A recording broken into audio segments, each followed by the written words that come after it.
welcome to this week's Thought for the Week. I'm Kate. And I'm Becca. This week we're going to be talking all about the things that we've seen on the news recently. So let's get started.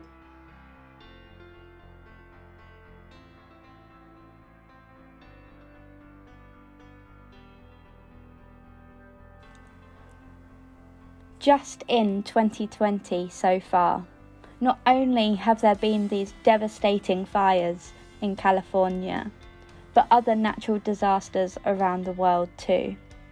For example, the floods in Yemen, the earthquakes in Puerto Rico, and even the state of the UK beaches with the amount of rubbish that has been left behind in the summer just gone. So you might be thinking, what's that got to do with me? Natural disasters are a part of the world that we live in, and it's kind of in the name.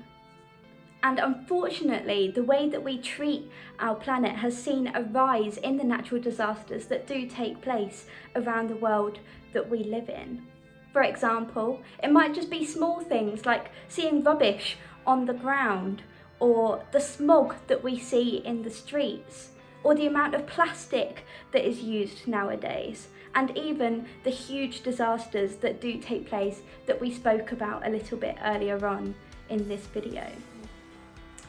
In the very first book of the Bible, called Genesis, God talks about how great creation is, and he gives humanity some instructions on how we should treat it.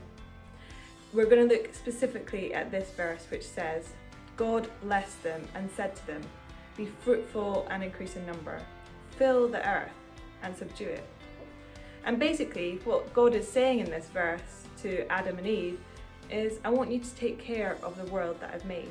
I want you to look after creation. And the stuff that God said to Adam and Eve back then is true for us today.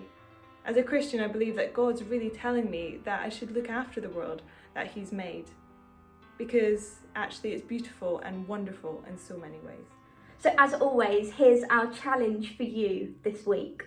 What small things can you do to look after the environment around you? Maybe that's putting rubbish in the bin if you see it. It might mean walking to school instead of getting a lift. It could be lots of different small things. You could even design a poster that you send round online to encourage your friends to do the same. Thank you so much for joining us this week, and we look forward to seeing you again next week.